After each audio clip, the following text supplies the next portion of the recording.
Okay, ladies and gentlemen, we are back into the draft. Visage actually going to get banned out this time around. What are your opinions on that, Gorgon? I don't see why. Wasn't really a problem. I guess it was just annoying enough to them that they just don't want to deal with it.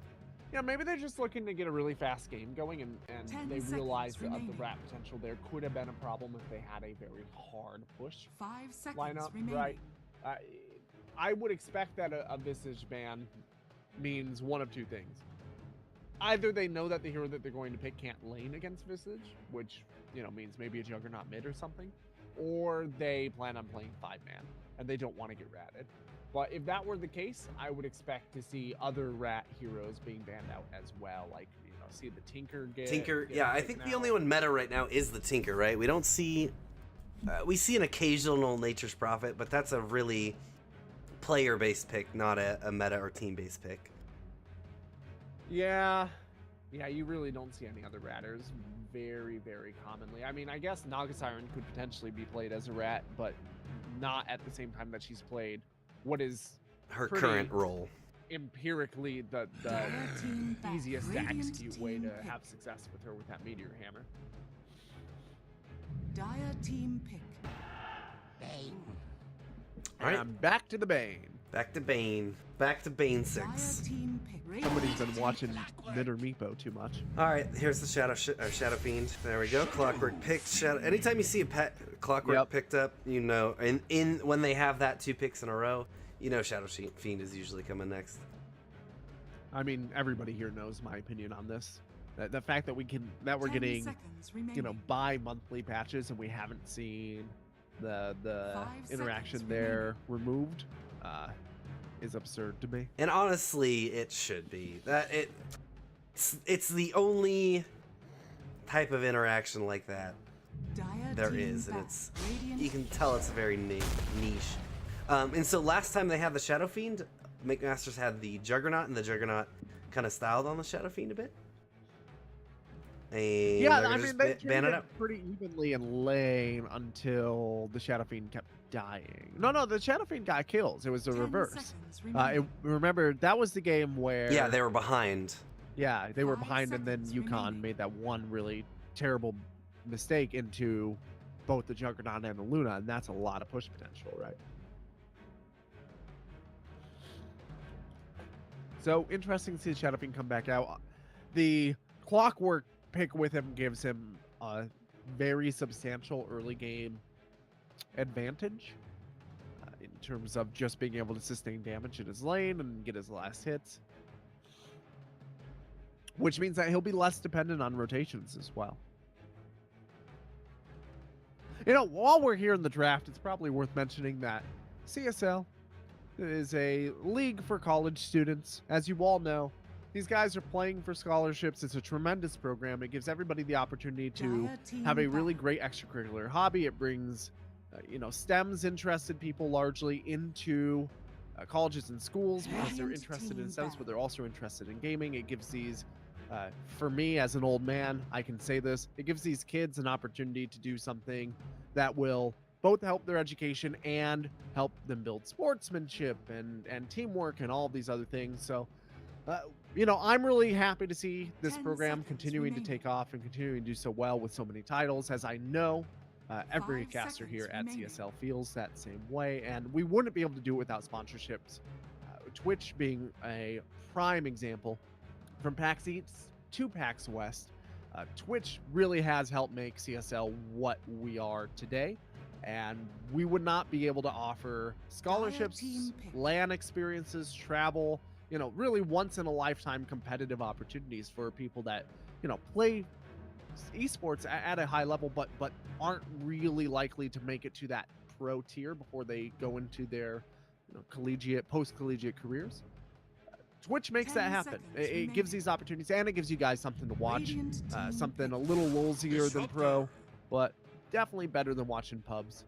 I don't know. I could go on about it probably all night. I'm very grateful for what Twitch is doing here. I'm very grateful for what CSL is doing here. I've seen it. I've gotten to know some of these players over the last couple of years. I've become friendly with a couple of them who also, went on to be casters for CSL and other things.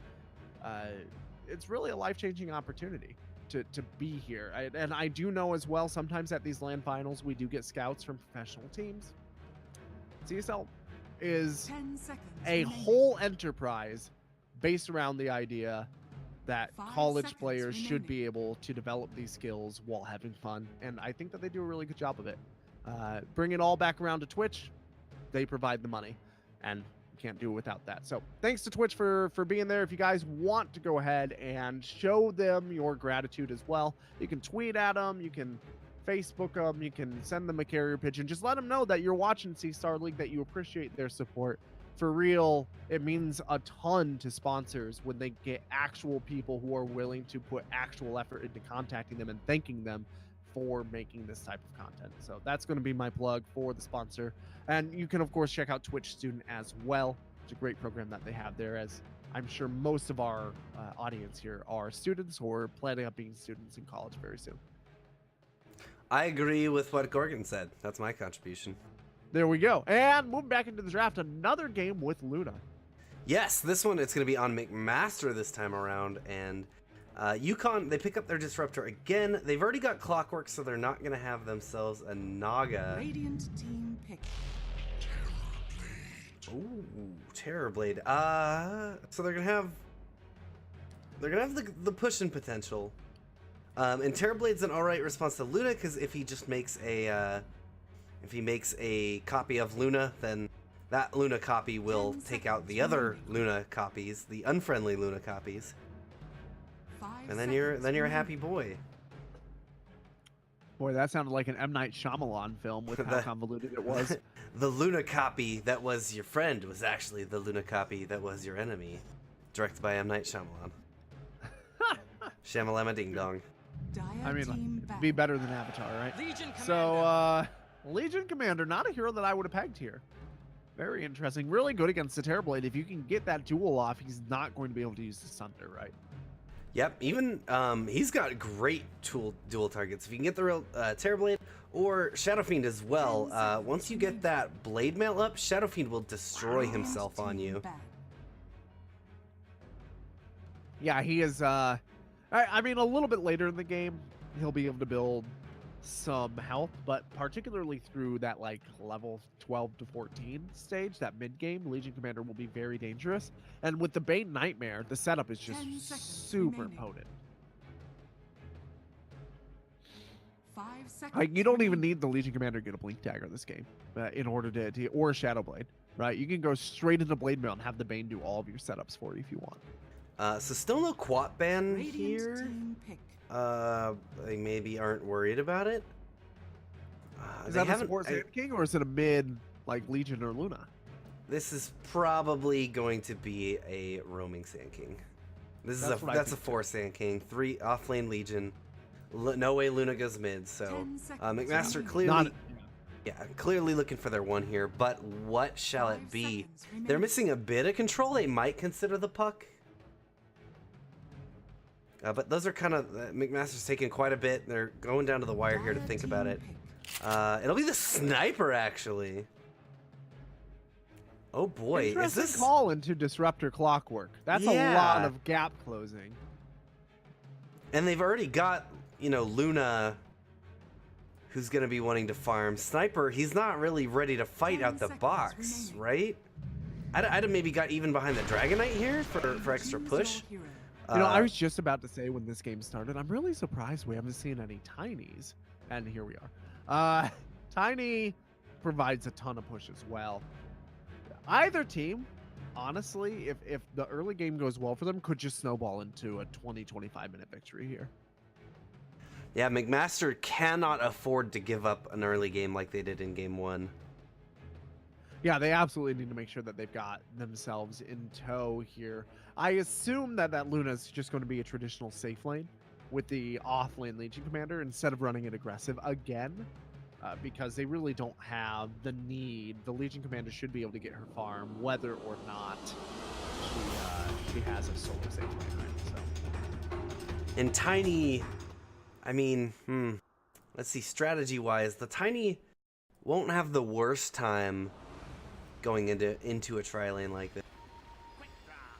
Yeah, in fact, he's one of the heroes that might like to go into a tri-lane because he's able to Prepare for damage all the battle. heroes at one time with all of his abilities. Yeah, the cleave from that tree is quite nasty. Yeah, I mean, just think about a 3-man avalanche with your carry toss. That's a double kill.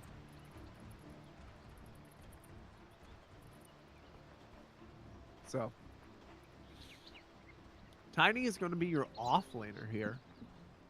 I can't say that I've seen a ton of Tiny offlane. It's kind of, you don't see it a lot, but one of the big strengths of Tiny is that he is absolutely happy to be in any of the lanes. He can go mid, safe, or off lane, and that's why he gets picked first, first picked a lot, is because of that flexibility. It's something that was more staple in a couple of the older patches, but Yeah, well, traditionally when you would put a Tiny offlane, you do like a dual offlane. You don't. I mean, now you get a little more leeway with it because you get that cleave for the cleanup under the tower. But before, you know, in older patches, Tiny really doesn't have a good escape, and he used to be pretty far away. oh, they're gonna find Lukey. He's caught inside the cogs right now, trying to put as much damage away as he can, getting body blocked up by Ego. Now, oh, there we go. Gets the overwhelming odds, but isn't able to make it out. Yeah, Tiny is forced away from his rune by the Nightmare as well.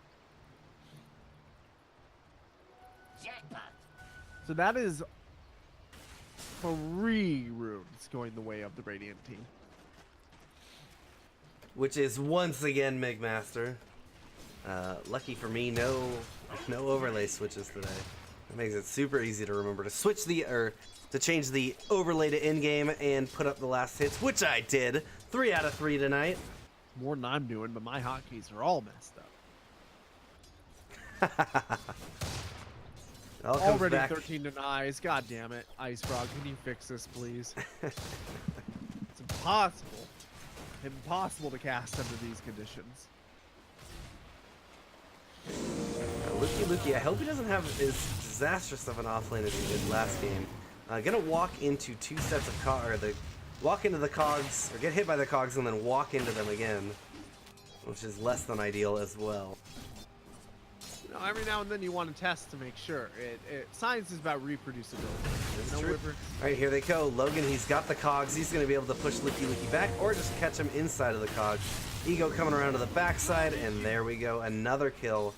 Lukey, 0-2. Not having a good time. Tiny could be in some trouble, though. They get a cancel on the... Oh, he's going to be able to avalanche behind him. They get a cancel on the salve, but Kairai trying to get in there. It's a level 1 burrow strike, so look at this. He's going to pull off. Which is the right call. Yeah.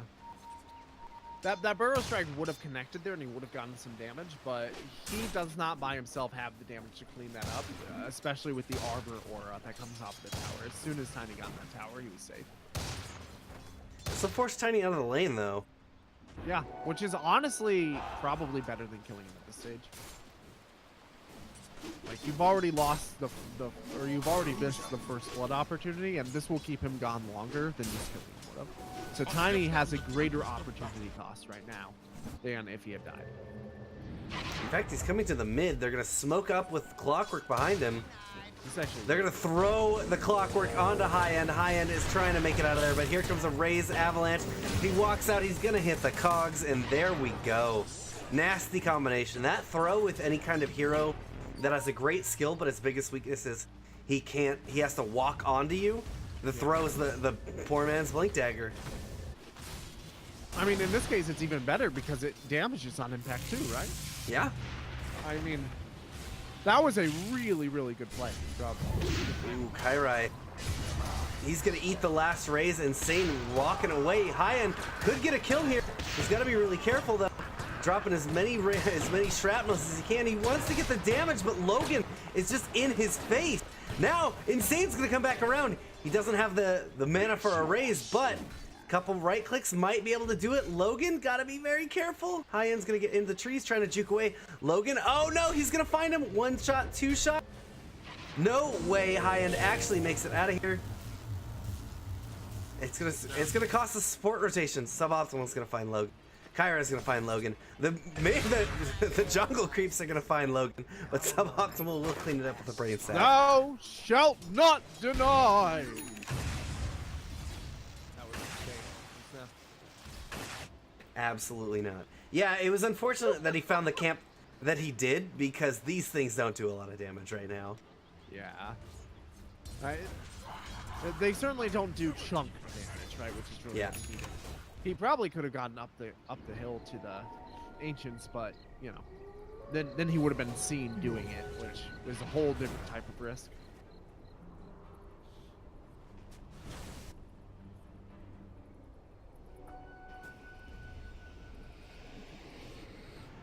This might actually be one of the lowest damaging camps in the game. 64 basically is the combination of their mid. There we go, another rotation onto high end with these supports. Yeah, the one thing about that camp is there's just more units, right? So it doesn't do as much damage in any given moment, but over the course of destroying the camp, Radiant's middle tower is under attack. Because you're not able to knock down damage in as large of chunks either. Right, a camp with 2 very high damage units, you kill one of those units, so you cut the snap towards this one. You're not really. Lukey, is he in some trouble again? Logan's here. They're gonna get the kinetic field, and Logan is just straight on top of him. Lukey down once again. Kyra rotating in, but he's got to actually be careful. He has to burrow strike through the cogs. He just TP'd in, he'll be headed back to base. Logan's very, very narrow here. He's going to go ahead and shrine up. And 1-6 with a 1k gold lead. I mean, right now, this isn't looking great in terms of lanes, but the overall advantage is not that substantial. Yeah, as we said, this is not how McMaster wants his laning phase to go. Terrorblade can start pushing tower. He can start pushing towers now if he wants to, with his supports behind him. Yeah, he absolutely can, and especially because this Legion Commander has had such a rough run of things. Overall, she's not really able to stand up to him. She is ahead of him in levels, but just in terms of her overall kit, she's still on brown ones.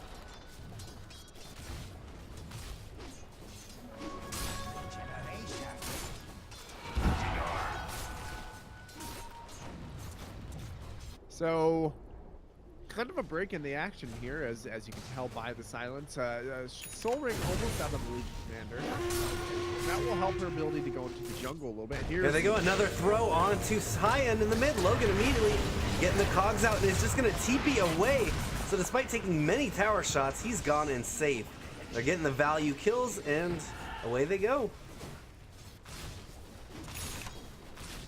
Dire's bottom tower What a is kill. under attack. What a game. This combination is nasty. Yeah, particularly because this Tiny doesn't seem to have any problem rotating away from this lane. Like, he's only level 4, so although this combination is doing a really good job of shutting the sniper down, the one question that you do have to ask yourself is, will they need this Tiny later? And if so, does he need to get some bubbles now? This is putting a lot of pressure on him. He's getting chased down. They've got a long raise. They can get him. It's going to nail. And now, Insane, they got TP coming in from Kyrai, but it's a long one because it looks like Suboptimal was just here a minute ago. Another raise coming into Suboptimal. They get the burrow strike through, but he might be able to get the kill onto Bane. Lukey's coming in. He gets another kill. Will die to a duel, and duel damage going over to Legion Commander, but that is going to be 2 kills over to Shadow Fiend. I mean, that's worth it to give the Shadow Fiend the second kill, but get the duel. He already had a killing spree, so just giving him that extra kill is just bumping up the bounty, and also you have that extra 10 damage for the rest of the game, right? Tactical feed.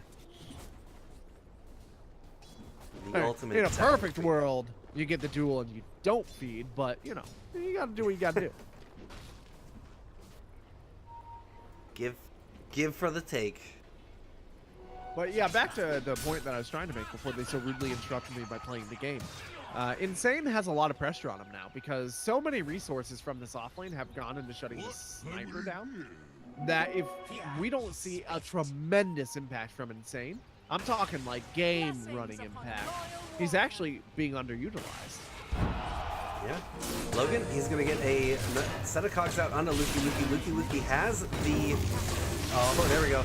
Burrow strike through. There we go. Kairai's in here. They're going to be able to get another duel right away. I've never seen, it's rare you see them this quickly back to back, and especially with Luki's early game start that he had that was so poor. Insane is actually going to miss one of those raises. Will hit the third one, but Luki's making his way away. Logan going to try and catch him up. He doesn't have a hook shot here. TP's out. There we go. Kairai's TPing right now, and Kairai makes it out as well. Deep Expedition not getting punished at all. Oh, high end gets punished. Yeah. Per usual, high end will find himself in trouble, but overall, yeah, the fact, once again, the Legion Commander started off so weak, but the Clockwork rotating out to put so many resources into that mid lane gave him plenty of opportunity to catch back up. Smoke up, they're coming in the mid. Are they going to go on a suboptimal? They throw the Logan once again, the Clockwork. Catch suboptimal up in the cogs. A couple more shots will do it. Now Kairai's the only one here. Got to be a bit careful. He's taking quite a lot of damage. No mana on the Tiny. He does have a wand and a mango, but he doesn't want to stick around. That's a pretty reasonable call. Shrine up. Calls the team. UConn. Gonna hit the shrine, and they're probably ready to go again. Do they have any more smokes on them? No, they do not. Oh, Legion's going to steal this camp in a second while they're shrining up. Check this out. That's a quad stack, I think. Triple stack, quad stack, something like that. And Legion's just waiting for any ally to come up here to help. Could even maybe give some of it to the sniper if he's feeling particularly generous, but... Just do it, Lukey. Come on, man. Okay, Insane's just gonna come take it because he waited too long. Yep, and now they get the duel out, but Shadow Fiend taking quite a lot of damage. The Burrow Strike is a bit short, but they still will get the kill, especially with a double damage sniper. That enables you, I hear. That's already a 3. Oh, glimpse back. Kairai's gonna Burrow Strike forward. There's no one behind. I don't think Kairai knows there's no one behind, or else he'd go aggressive, especially with that sniper where he is. Yeah, the sniper kind of wandered off too, so it'll take him a little while to get him. Oh, they're gonna get a throw on the Kairai under the tower, Air sniffing him out. Very nice throw coming here from Air. And they're gonna push it even harder. See if they can find high end. Kinetic field goes out. They spotted him. Go to the Clockwork? Yeah. Go to the Clockwork?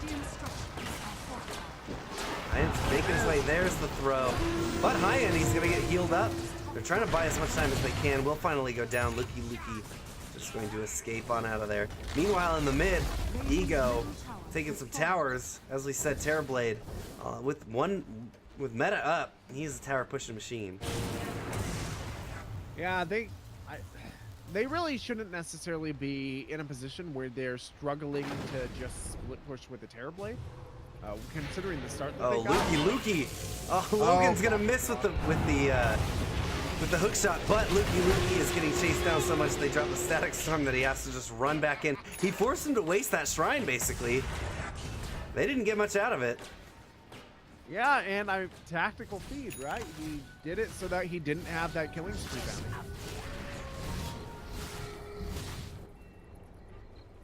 Actually, he only has one of those kills. Guys, 3 duel wins, 1 kill. What does a man have to do in order to get some of his own kills? Damage, some goddamn damage around here. Yeah, this is going to become... He actually did go for the Blink Dagger, which is interesting because I don't know that I've seen a Nightmare directly into duel setup yet this game. That is true. They're going to have it, and it's going to be very easy to do now. Yeah, I mean, now they've got Nightmare Fiend Strip to set up for duel. That should be a free duel every 40 seconds. Sniper's smoked up behind him. They're not looking for this Terrorblade, though. Luki's just farming a camp. And they finally say, hey, Luki, stop it. And they send him forward. He does have Blink Dagger. He sees... Finds the Ego. Open it. Here it comes. He's going to go ahead in. There's the duel. They've got... actually going to assassinate during that duel. Feeds her up into Clockwork, who cogs in after TPing. One more shot will be able to do it. Luki. They use the glimpse, but it kind of keeps them in the same spot. Up on the high ground, the Requiem is channeled but canceled. Now, here comes Kairai. Blink forward. Oh, he doesn't burst strike through onto Insane. They get a Static Storm out onto Sand King, but they will get a kill on Disruptor as a return. 3-for-1 trade. Not too bad. Lukey 40 bonus damage already from Duel. He doesn't even have Duel level 2 yet. He's still on Brown Boots, as we've seen as a strategy overall. Yep, Insane trying to go for the Requiem. Gets a little bit of damage out. Assassinate coming in from Insane. Oh, he's actually going to cancel the short range raise, but the long range raise is there. Yeah, I think that was questionable to turn around while the raise was being channeled. Oh, a throw forward means that Insane, he's going to be a little bit long on his next duel. Lukey coming in is going to have the duel. Actually won't get it out. But here comes the hook shot. Logan catching onto him. A toss will be more than enough as well. Avalanche onto Bane. Now, nope, there they go. Just putting lots of damage into Bane, and the fight will end there. I think, you know, Legion was definitely dying there. I wonder why they didn't get the duel out. Was it too short a range? You know, I think he could have run the extra 1.2 seconds or whatever to get that duel. But he might have thought, like, oh, what if there's a clockwork missile coming for me? You know, what if there's a hook shot on its way? The worst thing that could have possibly happened there was that he cast duel and aimed the attack animation that would get him that damage. You know, Hyan just died and goes down again in the top. While that whole thing was going on, December though, look at this bot lane. Notice anything missing? It's towers. Oh, there were towers there? Interesting. They really have been changing. Keyword were. Yeah, so Luna continuing to just kind of do Luna things here. And you know, Terrorblade should be doing those same things, but so far, no tier 2s dropping, only one tier 1 dropping, despite the fact that it's 19-9, less than 1k advantage. This Luna's having a way better time than the Luna in previous games were.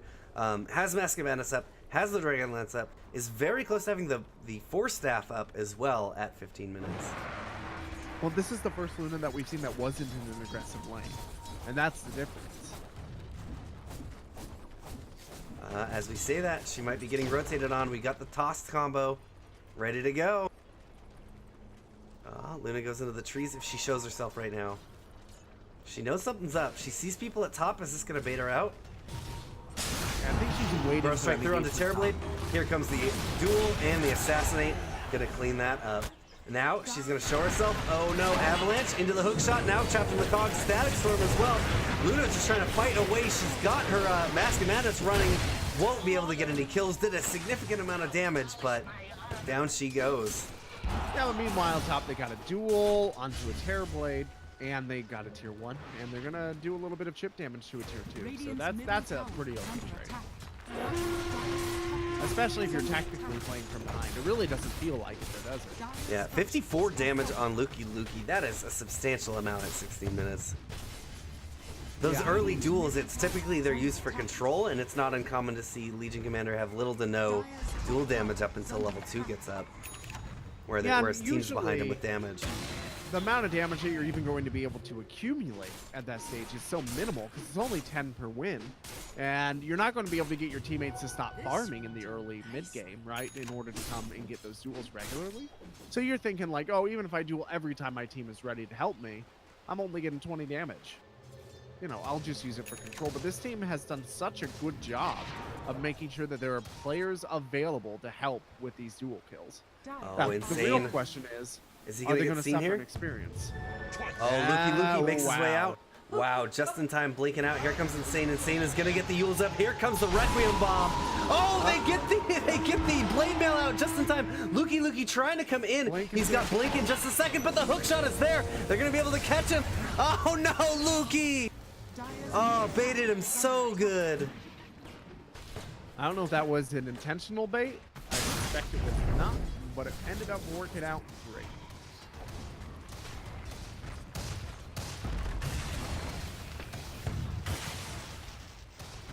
But, you know, meanwhile, tier 1 going down the Glimpse. Oh, Skyrai is actually going to be able to get a Burrow Strike out of the Spirit, or out of the through the glimpse. Okay, hold on. Epicenter's getting channeled up. He's going to blink forward, going on to Logan right now. Burrow strike through, catches onto 2.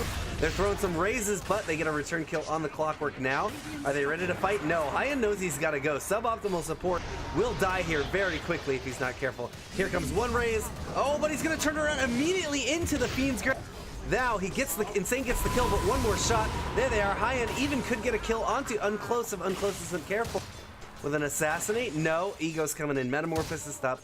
It will run out in just a moment, so High-End's got to get back. Yeah, I've been seeing a real lack of impact from Insane. Remember, the first thing I said when they started rotating that Tiny over is, this is a great move if Insane on the Shadow Fiend is going to be able to get the throttle control. Right. And he's not doing any of that. The pressure was really high on him because, you know, the Tiny gave up everything. Completely gave over his lane advantage in order to make sure that the Shadow Fiend had a good game. The Terrorblade, you know, gave up his potential to get early kills, and also they handed the Legion Commander a bunch of experience that otherwise wouldn't have been there. All just to make sure the Shadow Fiend had a really good game and the Sniper had a really bad game. So now that we're at a point where the Sniper is 7-8 and the Shadow Fiend is 9-4, like, yeah, the Shadow Fiend's doing better, but he's not. Look shot onto Sand King. There we go. Yeah, they use him up, set it up like a, just set it up and knock it down. Yeah, and as you were saying, the Tiny, not only does he give up a lot of his own, they give a lot to December, who at this point is really farmed in this game. Yeah, and very difficult to handle. Like, oh, even if Lukey is gonna get found. He's gonna try and jump forward. Oh, they get a rocket flare. Do they not see him? Lukey blinks out once again. No, but there's the avalanche. There's a toss, keeping him in place. Lukey making his way away. It gets a lot of damage onto Insane. The High-End is here. Doesn't have the assassinate because he used the Mask of Madness. Pro strike forward. It's gonna buy them a little bit of time. They get Air of Madness, toss the Disruptor on top of High-End. Now High-End is kind of caught in a bad position. Insane is back into the fight. Kairai, one more second on a Burrow Strike would have done it, but instead Kairai and High-End both going down. They really need to stop putting the Legion Commander top and putting the Luna bottom, because there's nothing left for Luna to get down. Oh, she can get this tier 3. I don't think they're in a... They just rotated a lot. Insane's the only one. Oh, actually, no, they've got 2, yeah. Yeah, she gotta go. Especially you don't want to eat numerous raises to the face. That is... They made that a really bad thing to do a few patches ago, you know? Yeah, as it turns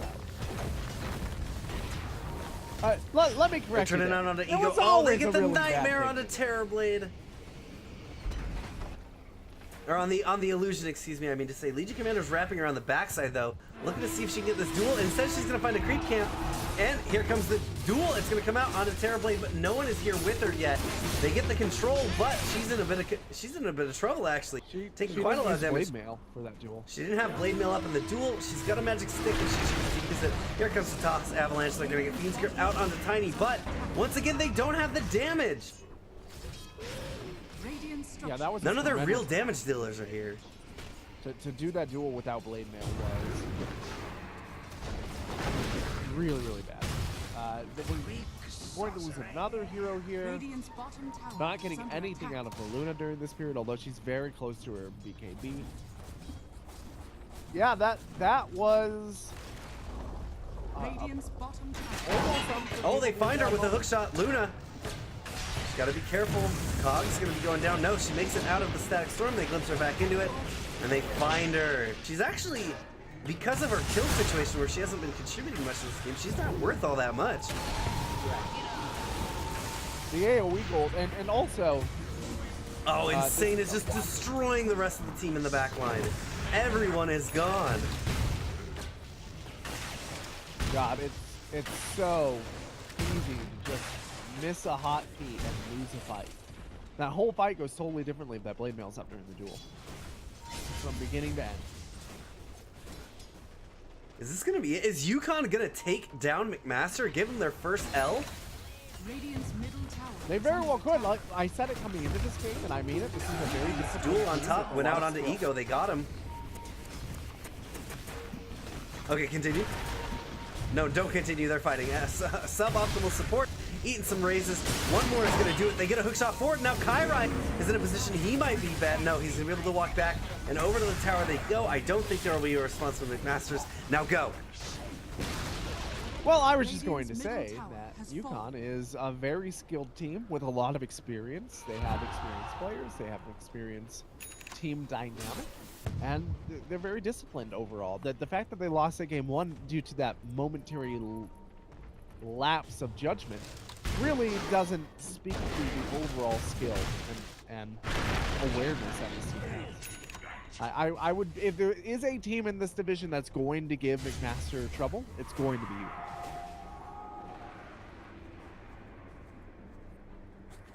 Insane? It's posting up near where December is farming. There's a lot of people very close by him, so it's Insane would be wise to back up, and he does. He senses this. But he gets some supports rotating in. Oh, they could clash again. I think they want to go.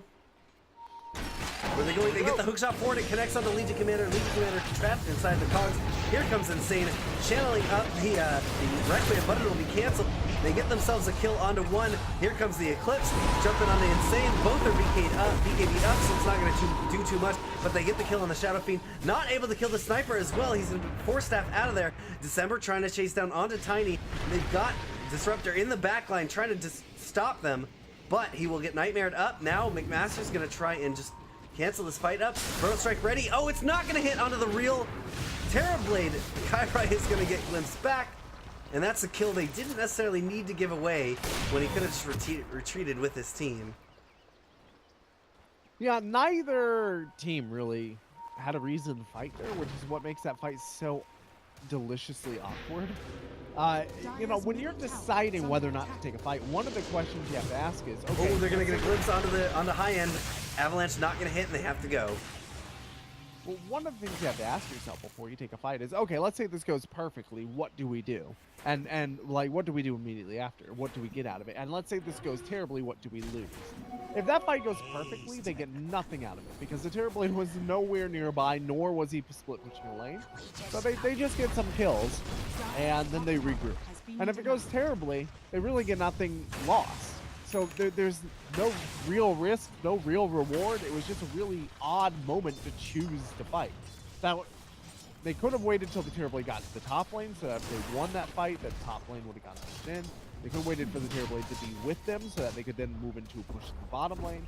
But, you know, I think this one was really awkward, lopsided engagement. Players coming into Roche. They know that they're doing it. Is this going to be enough to make McMaster get out? It is. Yeah, they're starting to scout out the rotations with the illusions from Windows. Radiant's bottom tower is under attack.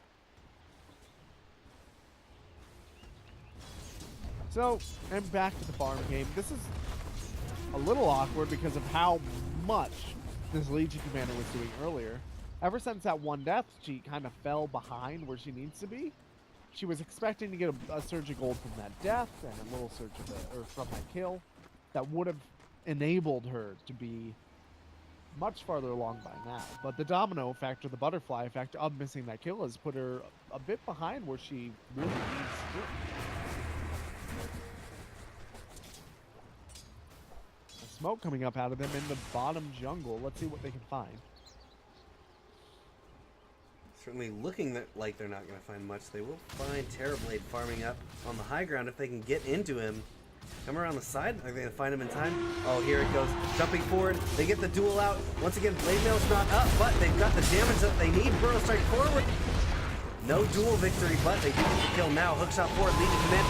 Insane channeling up the Requiem. It's going to come out. Raises into the Bane. Now December is in the fight, channeling up that Eclipse, but is one of the few ones here actually. High End and December are both here. They've got the damage that they need. Going to be able to get the Assassinate out into Uncloak. An Avalanche toss into December. December's going to go down. One more shot on Insane is all that they need. He makes it out. High End now trying to turn it around onto the Tiny. If he can get this Tiny kill here, they're pretty much evened up on the fight. But as it is, looks like that's going to be a lot more going over to UConn. Actually, almost dead even. That was just another one of those fights that, what did either team have to gain there? You know, if that goes perfectly for McMaster, they take a tower, maybe they take a tier 3. But it's very unlikely to go that perfectly if they're diving between tier 2 and tier 3 with their opponents aware, right? The fight decisions in this game from both teams have not felt... They felt like these teams are just desperate for action. Oh no, high end, he's going to get avalanched. They get a Hurricane Pike is going to buy him the space he needs to get out and avoid the raises. Very close. Yeah, it just takes that one Hurricane Pike, and they don't have any way to close the gap without the Clockwork or Disruptor available.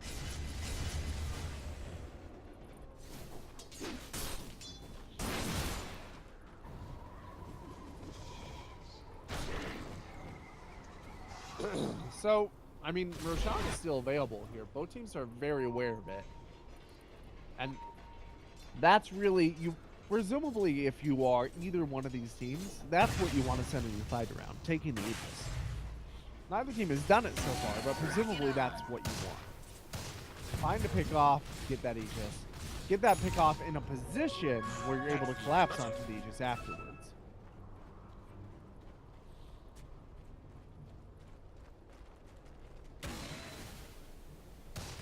I'm taking a look at the items overall. Luna does have her BKB, has had it for a little bit. Hookshot almost connected on the high end. There weren't a lot behind him. Did. Oh, yep, they're gonna get a Fiend's Grip out onto air, onto the Tiny. Insane. He's going for the Requiem. Oh, they kick him back. Very nice use of the Hurricane Pike. They're gonna kick him back so that he can't get the Death Queen onto Kairai. It'll mostly just be a disengage there after that.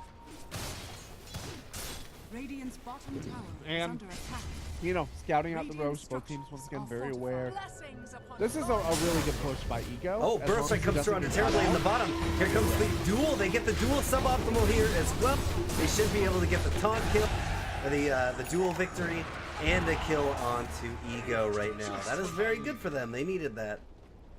Yeah, so what I was just trying to say right before we got caught out is this is a really good push for Ego if he doesn't get caught out. If I were him, I would have just pushed it with the Legions. And as I was trying to say that, this is a really good push from Ego. He decides to get himself killed and throw another duel. 86 damage now, the way of Luki's Legion Commander.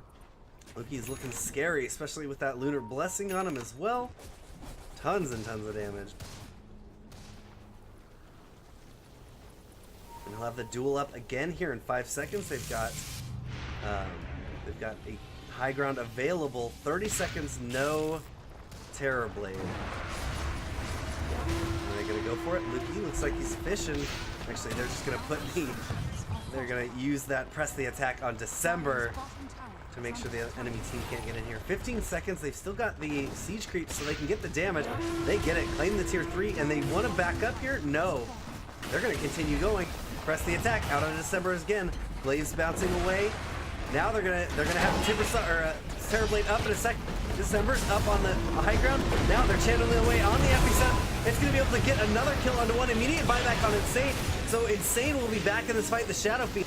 They lose the Legion Commander and Kairai. December now trying to TP out. Gotta be very careful. Will make it away. Suboptimal support. Another one to lose. They force buyback. High end. Actually, we'll get tossed and they cancel that. So losing 4 for that. They did claim the melee barracks and range will go down soon enough. I don't know, Gorgon, is that worth it? It depends on what they lose here, right? Ultimately, getting that melee barracks is going to give them a tremendous amount of control. The Terrorblade, really, really good at split pushing, really bad at dealing with supers. He doesn't push waves that effectively. What he does is he pushes towers really effectively. You know, he needs a little bit more micromanagement in order to make sure that the illusions are dying and that said, they are going to be giving up Aegis, it looks like, and they may also be giving up a return barracks, depending on how this goes after the Aegis. I think it's really too close to call. Yeah, I don't think they're going to be able to get... Oh, never mind. Kairai, he's going to get hit by a hookshot now. Yule's coming up. Avalanche is going to be during that Yule's. And he's actually going to be able to burrow strike out of here, but one more raise on the retreat from Insane. We'll be able to kill him and take him out of the fight. They'll have their sniper back up right now. So UConn not really in a position to try and push high ground right now. Yeah, they don't really need to be though, because they have the next 6 minutes. Oh, they're gonna find December. Blink into the Yules. December is gone. December needs to just TP. BKB was used, TP. Suboptimal sport. This is a valuable trade. Luna's gonna get out of here. That Bane, thank you for your sacrifice. Did she not have a TP? I'm not sure why. She had a TP. Oh, was it? I think it's because of the toss, right?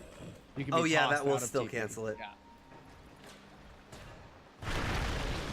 So that's why there was a reason. We're not blaming without thinking, for once. They know that Lukey is here. Hey, cannot get her. Looks like they don't have any dust on them. Yeah, that's all right. It's not that big of a kill, to be honest.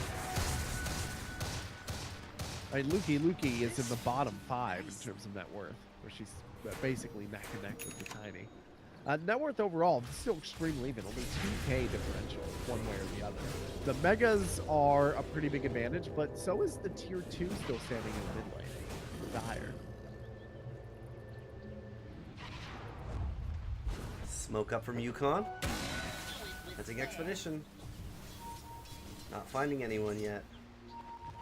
Oh, he's just clipping the creep wave, trying to keep these pushed. Great timing on that.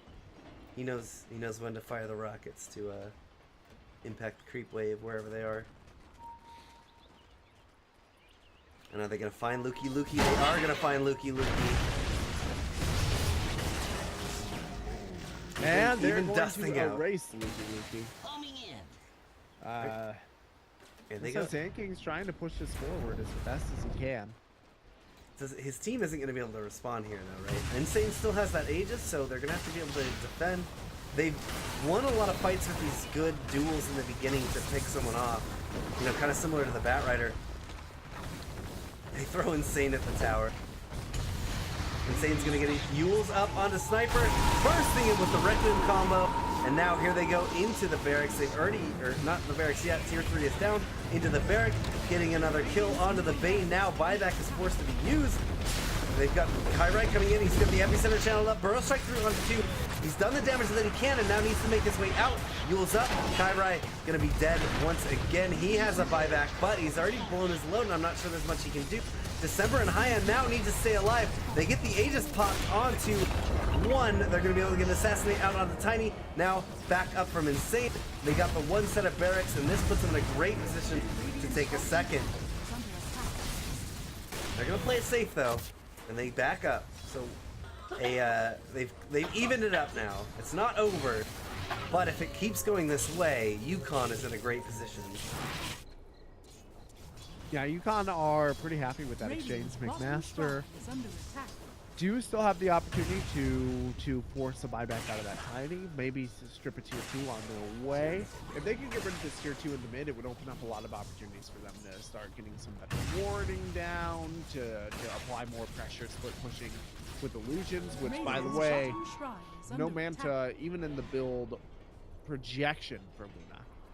I don't think I've ever seen Luna completely decide to skip Manta when she's the primary pusher in a game where split pushing would be extremely valuable. Dire's middle tower is under attack. Yeah, and she's actually going for the Lincolns. Is she that worried about Glimpse?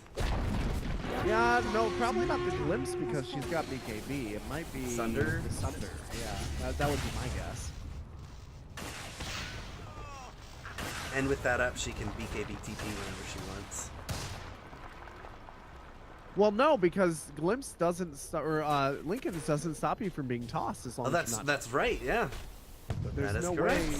There's no way to stop that interaction.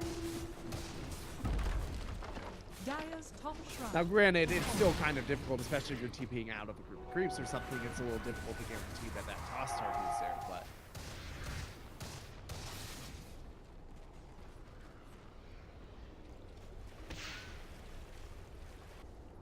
Ooh, we might be in for a haul there, Gorgon. This game, both teams, it's on the line here. McMaster, they don't want to put a loss on their record. And Right, UConn, this is their last game, right, of the normal season. So. Is UConn's playoff hopes on this game? Do you know? I don't think so. I think they've only lost 2 games. So neither of these teams really, it's all about seeding and trying at this stage, right?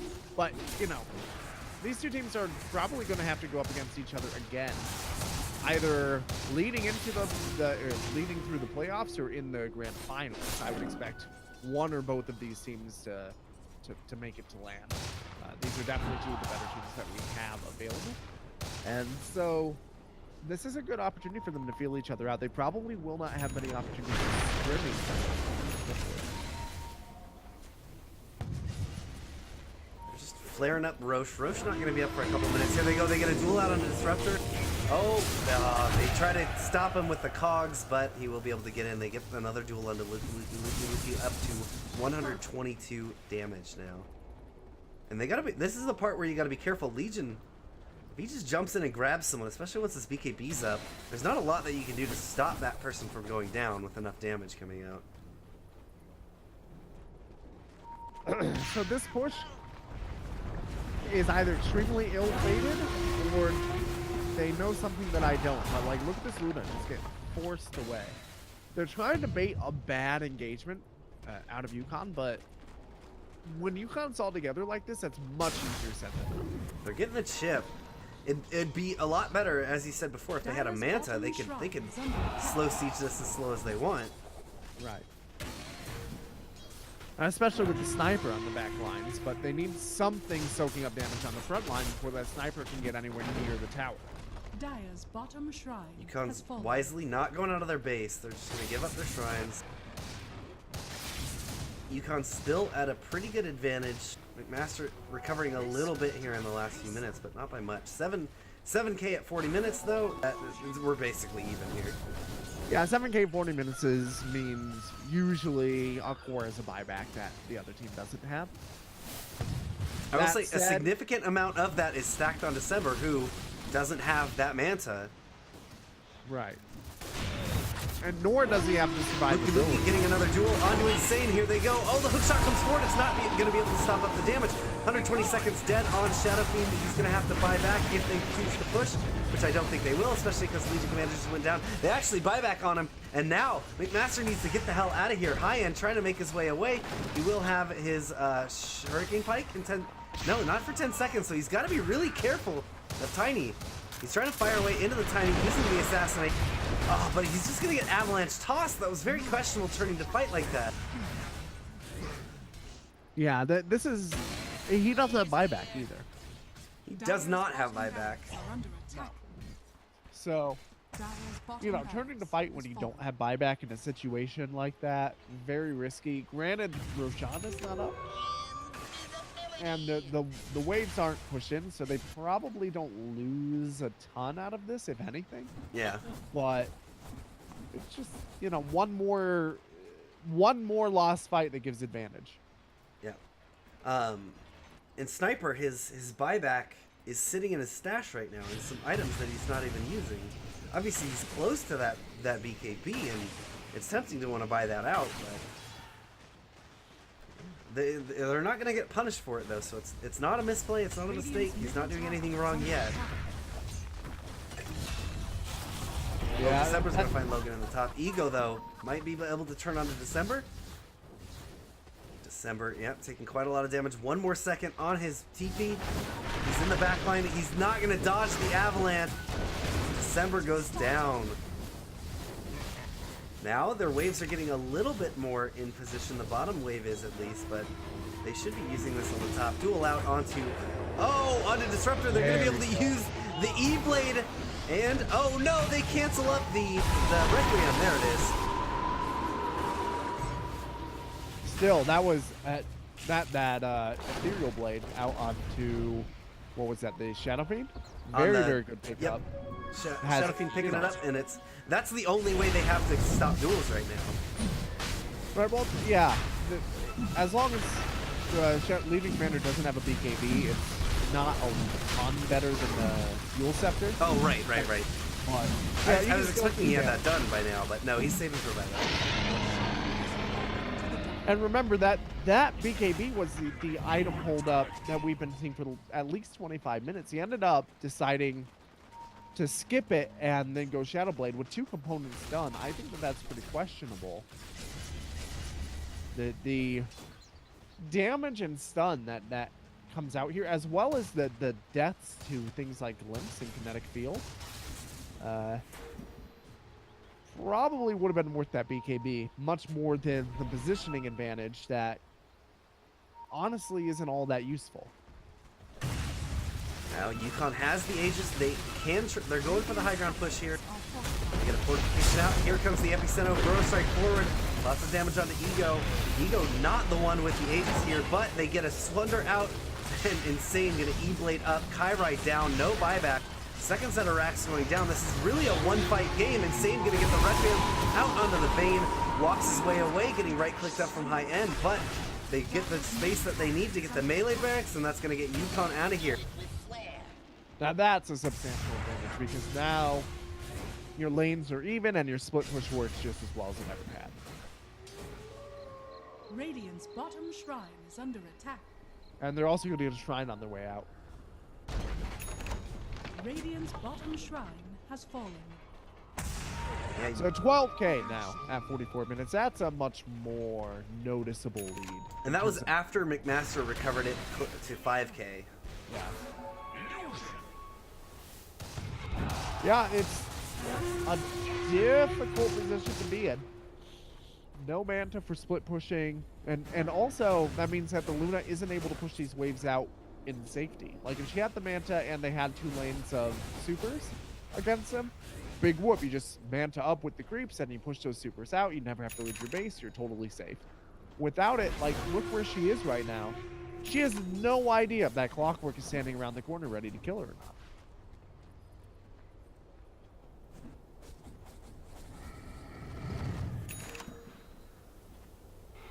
What's she working on right now? Her Satanic. Yeah, she's not keeping a slot for it. She's not planning on ever having. No, yeah, Satanic, and then into the Moon Shard. Eat it up. Yeah, and then maybe after she gets Moon Shard, she gets a Manta for backpack for occasional, like, switch in, split, switch out. Probably with the Butterfly, the BKB. But, yeah, I don't know, man. I'm having a lot of difficulty explaining this decision. Justifying it. Yeah. Especially since the Terrorblade has a monkey install. Like, this Butterfly, at this stage in the game, is not doing all that much. Kairai doing as much as he can to keep the bottom wave pushed out. He's got to be careful, though. Insane is about to blow him up. Yeah, he's coming in. He's got a sentry, even. Throwing it right there. He's just outside where he needs to be. Radiant's top tower. Meanwhile, top tower finally gets down. Kairai is going to make it to safety. So, I will say this about McMaster. They are showing a pretty decent amount of... Smoke up. Here they go. They're going to find Ego. Immediately. Oh, he can't get the Yules out. Or sorry, he can't get the duel out. He's caught. There we go. BKB up. He's going to get the duel, but Ego's going to win it. Handily just beating him down. McMaster losing 1, 2, 3. Kairai on the retreat. High end about to go down. Buyback from Legion Commander. They take the high end as well. Now buybacks flying left, right, and center. They're not going to have high end. And this is it. This is the last hope that they have. Kairai not in a position to get back though. 30 seconds on a TP. No HP right now. And here come the Megas. Gonna go forward. They throw Luna into the middle of the fight. They have the damage. Not gonna be able to get her too much. Kairai is actually able to burrow strike through. No, he eats a raid. Buyback immediately. It's gonna be Mega Creeps up. They're on their last shot at fighting. UConn, if they sense anything as a miss, they can back up here, and they're going to. So, now they're going to grind them out through the Mega Creeps. Aegis will be reclaimed here in 10 seconds. And we might have a long slog until UConn feels comfortable pushing again with a third Aegis. Surely, you sell the Butterfly and you get a Manta now. You need to push out Megas. You need those illusions. Nope. It's going to be a Divine Rapier. Okay. That's it? It's a decision you're allowed to make. Nobody will tell you not. Oh, actually, they're not Mega. They still have a range in the bottom. Oh, geez, yeah. Okay, so they have a little bit of time before they get Mega that they can make a better decision than the Divine. These creeps are going to keep pushing, and Terrorblade is going to keep sending illusions at the range racks. Yeah. They've got to do something quick with this. If they don't, they need to figure out what it is they want to accomplish, set a timer on it, accomplish it, and if not, they got to get back. And this is the hard part about being down this many racks. You. Oh, they get a duel out onto Shadow Fiend. Shadow Fiend's going to buy back immediately. Now they've got a Fiend's Grip. It's out onto Clockwork. Clockwork makes his way away. They drop themselves a Storm. Kairai getting killed in the back line. Ego ready to go on to suboptimal. They get a Nightmare up onto Terrorblade. Terrorblade's going to be a big issue right now. They get a hook shot onto High-End. High-End trying to make his way away. He gets taken down as well. Running it up onto December. December uses the Eclipse. Yule's up onto Insane. He's going to buy himself that little bit of time. Oh, but eats a couple more shots from the Eclipse. Not going to be able to get him. Oh, look in the base, though. What's going on in the base, Gorgon? Yeah, December's getting baited. They're fighting out here. They're fighting quite well and valiantly, but it's not going to matter when you don't have an Ancient. The name of the game, Gorgon, is Defense of the Ancient. And Ancient is gone. Yeah, that was, Caster's curse. Right as I was complimenting the patience, their patience ran out and they ran into a really dumb fight. And, they had already lost Roche at that point. They decided to go in and fight anyway. Granted, they didn't know that the Terrorblade had a double damage when they decided to take that fight, but they did know that they were running in at a disadvantage. There's really no reason for that. But that said, a pretty good performance overall. I can definitely see why, from a technical perspective, this team has gone undefeated at this point. But if they want to move forward, if they want to really be looking at playoffs, if they want to be really looking at potentially being in the finals for the season, they need to make sure that they're getting their strategic decision-making down, all 5 of them. It can't be 3, it can't be 4. Everybody's got to be on the same page. Yeah, that is going to be the first loss for McMaster all season. Now 12-1. UConn gonna, for their full record for the season, it was 6-6, so they're gonna be 7-6 now. And yeah, looking pretty good. UConn there, quite strong. Yeah, and they played better now, I suspect, than they've been playing in a little while, right? Let's be honest. If they played that well every single night, they'd be more than 7-6. They'd probably be up 9 and something. 9-5, something like that. So either way, that's it for us. I think we've got another set of games coming up here in just a few minutes. Just right now, in fact, it's a little after 8, some long games, so they are going to be starting as soon as we finish this. If you like CSL, you want to come hang out with us, go ahead and join us in our Discord. Type !Discord in chat to get on that. As well, you can find CSL on Twitter at twitter.com/CStarLeague and twitter.com/CollegiateDota, as well as on Facebook, facebook.com/CStarLeague. My name is Wivrix. You can find me on Twitter at DotaBrews. This nice, soothing voice that you hear is Gorgon. You can find him on Twitter at TheWonderCow. Coming up, you're going to have Carlton and Golgi app bringing you the game of Concordia versus Wisconsin. We'll see you for that.